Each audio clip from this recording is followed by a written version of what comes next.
शायद आप में से किसी को यह बात नागवार भी गुजरे, लेकिन यूनिफॉर्म कल्चर दोबारा से पाकिस्तान की तमाम यूनिवर्सिटीज़ में होना चाहिए।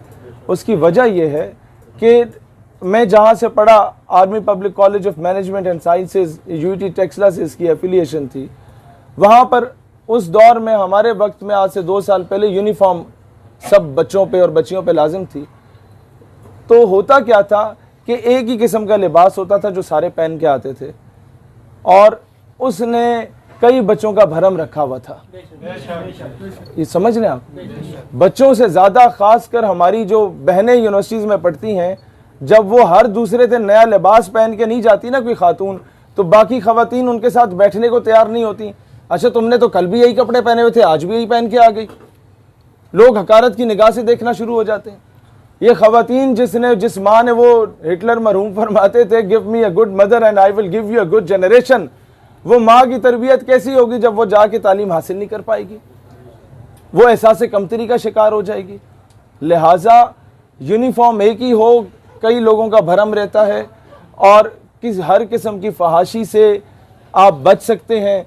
और दूसरी चीज़ ये है कि मुझे बहुत दुख होता है ये बताते हुए कि पाकिस्तान की कई ऐसी यूनिवर्सिटीज़ हैं जहां आप जिस किस्म का घटिया लिबास पहन के चले जाएं, आपको नहीं रोकेंगे। शलवार कमीज़ पहन के जाएं तो गेट पे रोक दिया जाएगा, ये क्या पहन के आ गए हो, this is not allowed over है।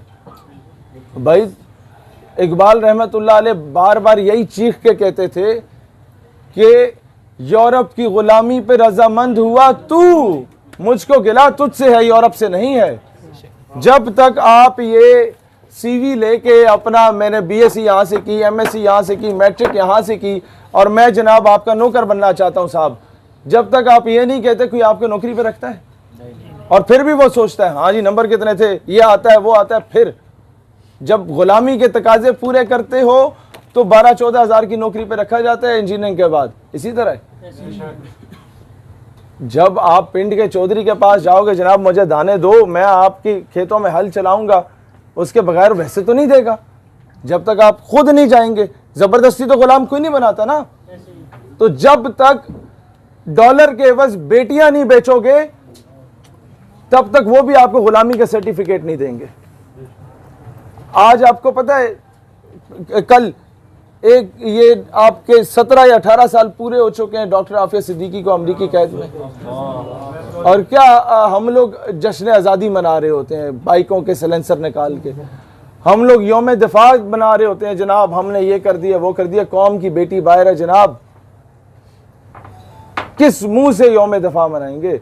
मैं आपको एग्जांपल दे देता हूँ। आपका पड़ोसी आके आपके घर पे हमला कर देता, आप रख के 2 चमाटे मार के वापस भेज देते हैं माजी में, और बाद में आपकी बेटी को कोई उठा के ले जाता है, और बेटी आपकी किसी और के पास है, आपके नहीं, लेकिन 40 साल पहले तो मैंने दुश्मन को मारा था, लिहाजा मैं तो ढोल पीटूंगा। ये अजीब तमाशे हैं। हम लोग उस दिन हकीकी मायनों में यौम दिफा मना सकेंगे जब वक्त के फ़िरौन को ललकारना सीखेंगे, जब हम उस दिन हकीकी मायनों में जश्न आज़ादी मनाना का हकदार होंगे, जिस दिन हम लोग अपने कश्मीरी भाइयों को नारों के अलावा या आधा घंटा खड़े होने के अलावा हकीकी मायनों में आज़ाद करके यहाँ ले आए होंगे।